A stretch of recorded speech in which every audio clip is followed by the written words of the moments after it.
Bismillahirrahmanirrahim. Assalamu alaikum warahmatullahi wabarakatuh.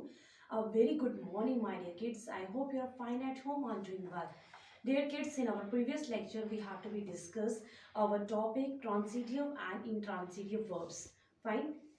मैं आपको थोड़ा सा बता दूं, हम लोगों ने अपने प्रीवियस में क्या पढ़ा था कि ट्रांसिटिव क्या होते हैं, वो वाले वर्ब जिनको ऑब्जेक्ट की ज़रूरत पड़ती है कंप्लीट मीनिंग के लिए, उसको हम लोग ट्रांसिटिव सब ऑब्जेक्ट्स या वर्ब्स कहते हैं।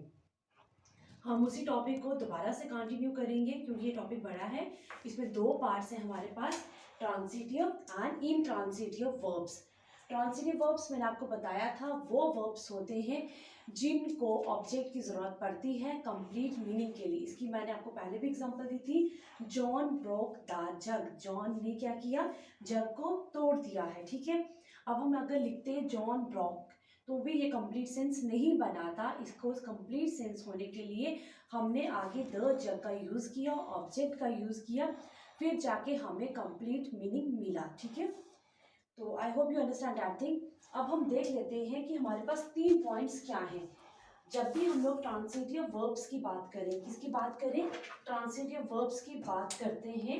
जो हमारा पहला पार्ट रहेगा, transitive verb is a verb which need an object to complete its meaning. वो ये एक ऐसा ऑब्जेक्ट है, ऐसा वर्ब है जिसको ऑब्जेक्ट की बहुत ज़्यादा ज़रूरत पड़ती है अपने मीनिंग को कंप्लीट करने के लिए। मैं बोलूँगी she is playing the piano.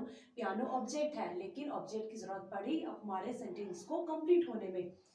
तो जब भी हम ट्रांसिटिव वर्ब्स को आइडेंटिफाई करते हैं, to identify the transitive verb we must remember the following things. हमें इन 3 चीज़ों को हमेशा याद रखना होता है। Transitive verbs are immediately followed by their objects. Transitive objects verbs वो होते हैं जो हमेशा ऑब्जेक्ट से ही फॉलो होते हैं।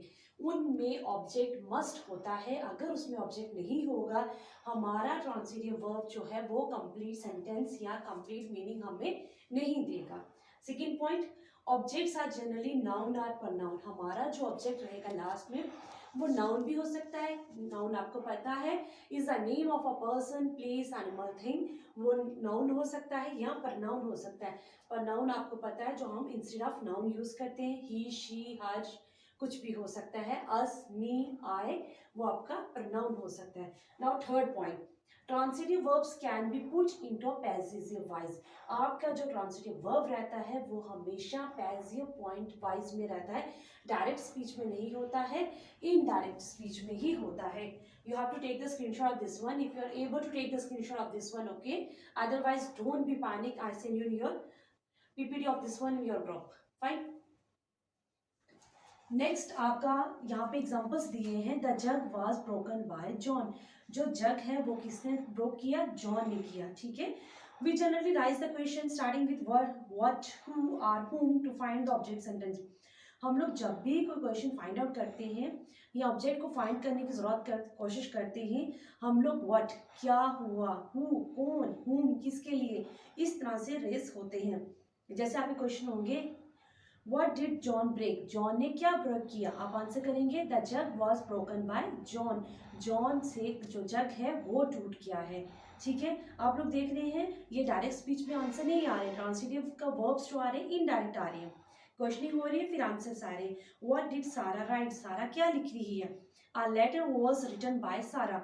जो लेटर है वो सारा द्वारा लिखा जा रहा है। Fine, the answer will be the jug, a kite, a ladder, a song, a novel, the fee, my teacher, the house, a noise and me respectfully. ये आप लोगों को आंसर्स हैं, यही आपके ऑब्जेक्ट्स के तौर पे आपके सेंटेंस में जो आपको बुक में दिए हैं उसमें यूज़ हुए हैं। अगर आपके पास ये वाले ऑब्जेक्ट्स आगे नहीं होते, आपका जो ट्रांसिटिव वर्ब्स है वो कंप्लीट नहीं होता।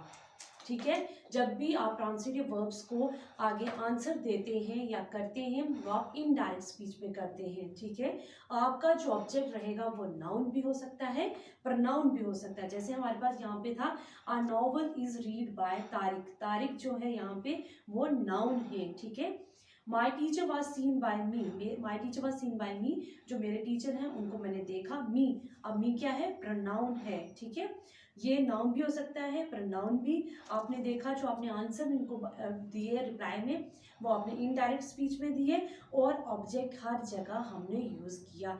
ये हुआ आपका ट्रांसिटिव वर्ब्स, जिसको हमेशा ऑब्जेक्ट की ज़रूरत पड़ती है। वो जनरली किससे होता है, नाउन और प्रोनाउन से, और ये पैसिव फॉर्म में होता है। फाइन, अब हम पढ़ते हैं इन ट्रांसिटिव वर्ब्स को। Start. Now intransitive verbs, intransitive verbs कौन से होते हैं? Intransitive verbs they do not need object to complete its meaning. Intransitive verb से हमें ऑब्जेक्ट की जरूरत नहीं पड़ती है उसके मीनिंग को कंप्लीट करने में। To identify the transitive verb we must remember the following things.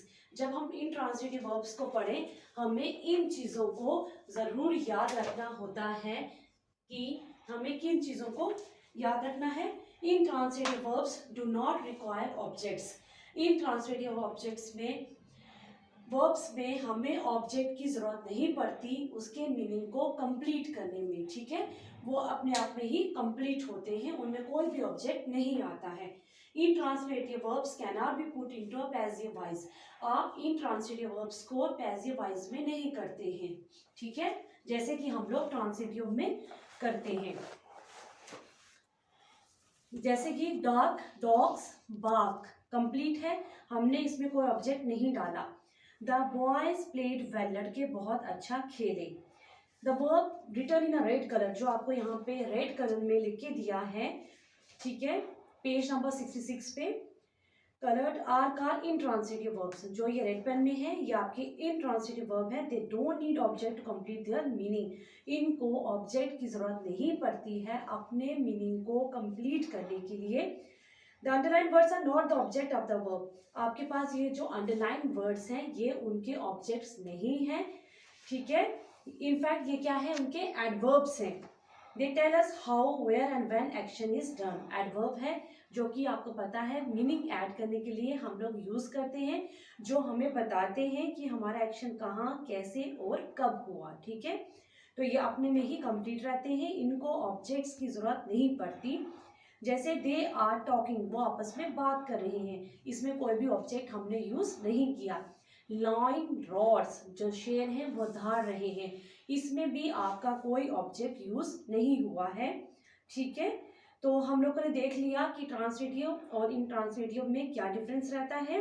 Translative वो रहते हैं जिनको ऑब्जेक्ट की जरूरत है, इंट्रांसलेटिव वो रहते हैं जिनको ऑब्जेक्ट की जरूरत नहीं पड़ती अपने मीनिंग को कंप्लीट करने के लिए। इंट्रांसलेटिव में हम लोग पैसिव वॉइस का यूज नहीं करते, ट्रांसलेटिव में हम लोग पैसिव वॉइस का यूज करते हैं। If you want to take the screenshot of this one you will take, otherwise don't be panic, I will send you ppt of this one in your group, fine। तो हमारा यही lesson था transitive and intransitive verbs, transitive intransitive. I hope आपको अच्छे से understand हो गया होगा, और जो इसके एक्सरसाइजेज हैं वो मैं आपको सेकंड वीडियो में सेंड करूंगी इंशाल्लाह। I hope you understand. If you have any query related to this, you have freely call me or WhatsApp me. Stay home, stay safe. Allah Hafiz.